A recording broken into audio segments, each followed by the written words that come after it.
Jangan bayangkan dirimu tersedot ke dalam gua bawah air yang belum diketahui ujungnya. Membayangkannya saja sudah membuat bulu kucingku berdiri. Sudah aku bilang, jangan dibayangkan. Tapi nyatanya, kisah seperti ini benar-benar pernah terjadi di dunia nyata.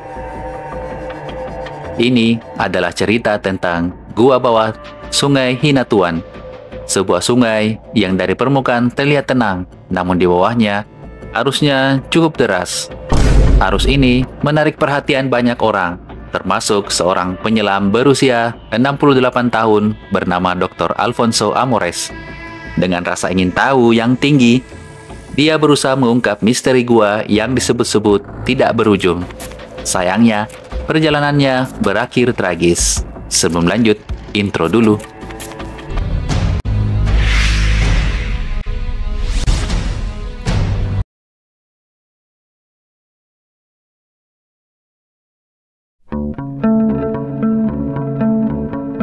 Sungai Hinatuan atau sering dijuluki Enchanted River atau Sungai Ajaib adalah salah satu destinasi wisata alam yang memukau di Filipina. Airnya sangat jernih, hingga dasar sungai yang dalam terlihat jelas. Sungai ini terletak di kota kecil Hinatuan, Provinsi Surigao del Sur, Pulau Mindanao. Tolong beritahu ya kalau saya salah baca. Sungai ini terbentuk di atas formasi kars, menciptakan rongga bawah tanah berupa gua-gua. Saat laut pasang, air laut mengalir masuk melalui sungai dan menciptakan arus yang kuat. Sebaliknya, saat air surut, mata air dari dalam gua mengalir keluar. Fenomena ini membuat Sungai Hinatuan unik dan memicu rasa penasaran banyak orang, termasuk peneliti dan penyelam. Namun, keunikan ini juga melahirkan banyak cerita mistis. Sungai ini sering dikaitkan dengan entitas supranatural. Panjang sungainya cuma 300 meter, tapi panjang guanya baru 600 meter yang pernah dijangkau. Penduduk lokal memiliki tradisi, seperti membunyikan lonceng pada pukul 12 siang agar pengunjung keluar dari sungai. Saat itu, sebuah lagu tradisional Hinatuan dinyanyikan, memanggil ikan-ikan yang kemudian diberi makan. Konon, ikan-ikan ini sulit ditangkap. Setelah matahari terbenam, tidak seorang pun diperbolehkan berenang. Menurut cerita, entitas gaib yang menghuni sungai akan berkeliaran di malam hari dan akan menyedot manusia ke dalamnya. Kalau sudah begitu, siapa yang berani? Secara rasional, bahaya juga mengintai. Harus kuat saat pasang, bisa menyeret siapa saja ke dalam gua.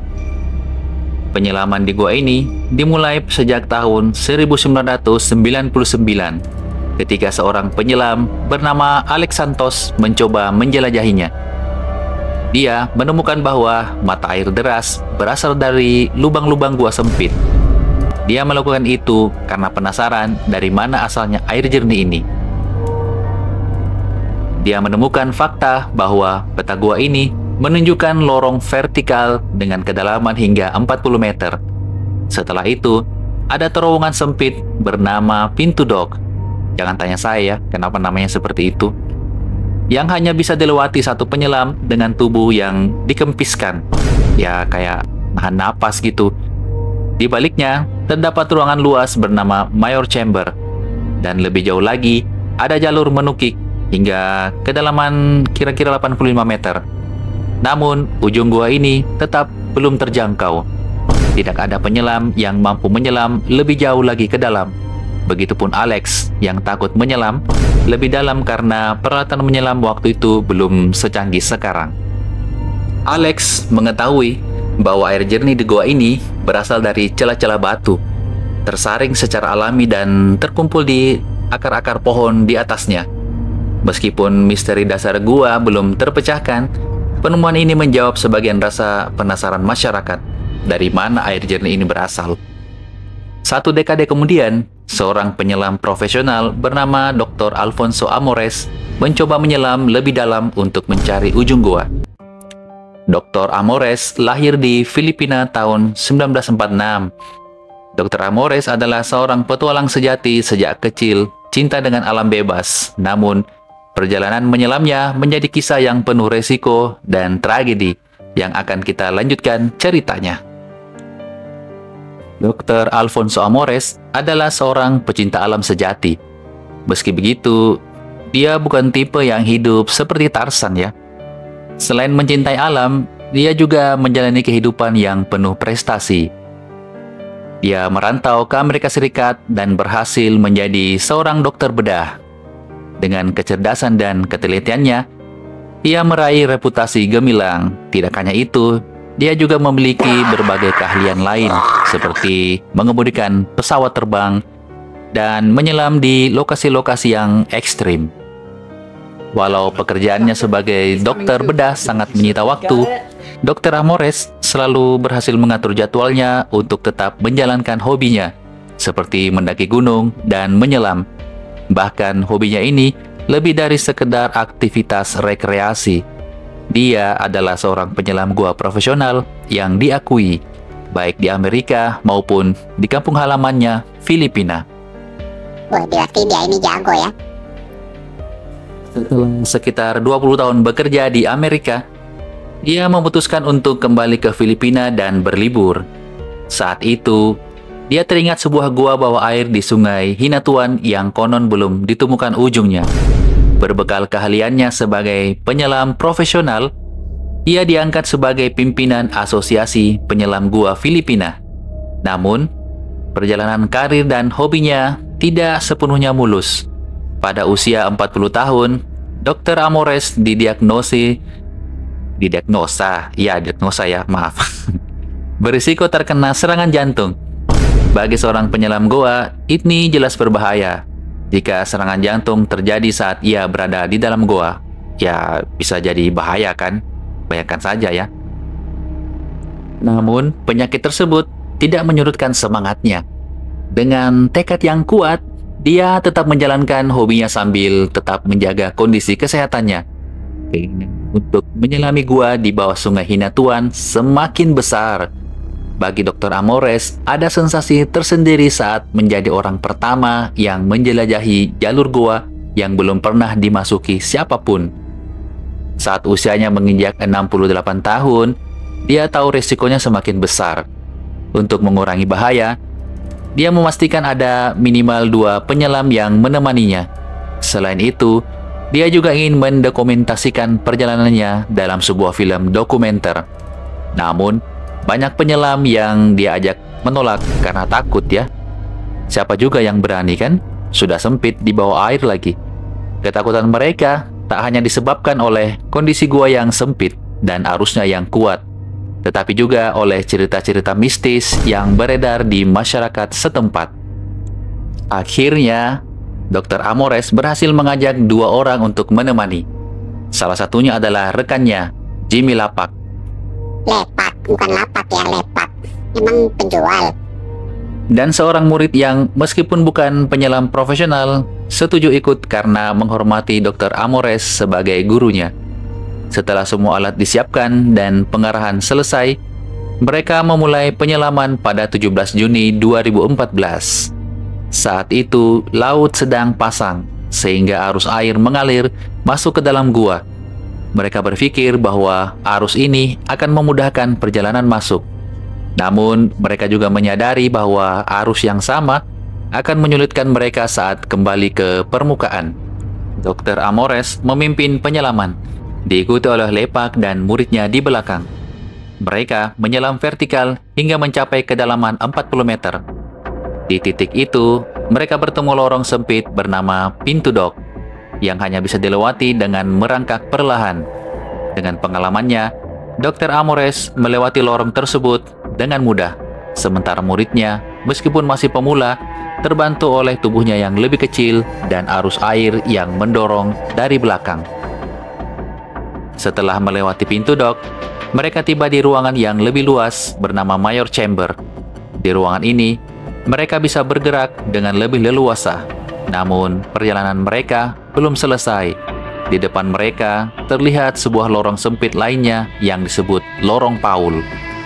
Mereka berhenti sejenak untuk merenung, mempertimbangkan apakah akan melanjutkan penyelaman atau kembali ke permukaan.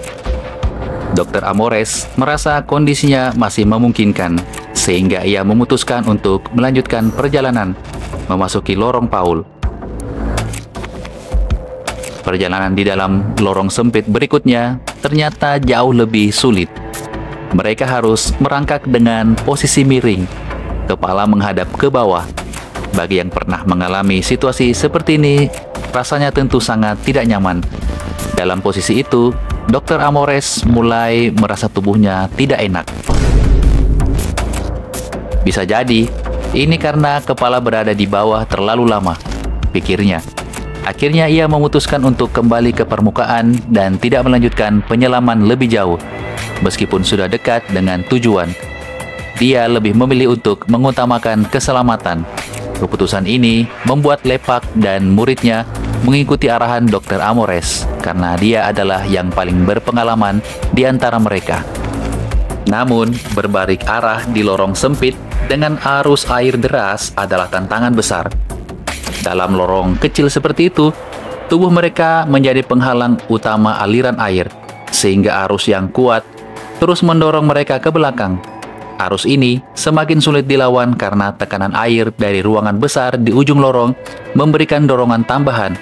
Situasi itu seperti masuk ke dalam perangkap. Untungnya, Dr. Amores adalah penyelam gua profesional. Ia tetap tenang dan mengisyaratkan kepada timnya agar tidak panik. Ia memberikan instruksi untuk mencengkram dinding gua dengan kaki dan tangan agar tidak terseret arus lebih jauh. Dengan usaha perlahan, mereka merangkak sedikit demi sedikit ke arah atas. Meskipun memakan waktu, tenaga, dan banyak oksigen, cara ini akhirnya berhasil. Ketiganya berhasil keluar dari lorong sempit yang dikenal sebagai lorong Paul. Namun, kondisi Dr. Amores sangat kelelahan.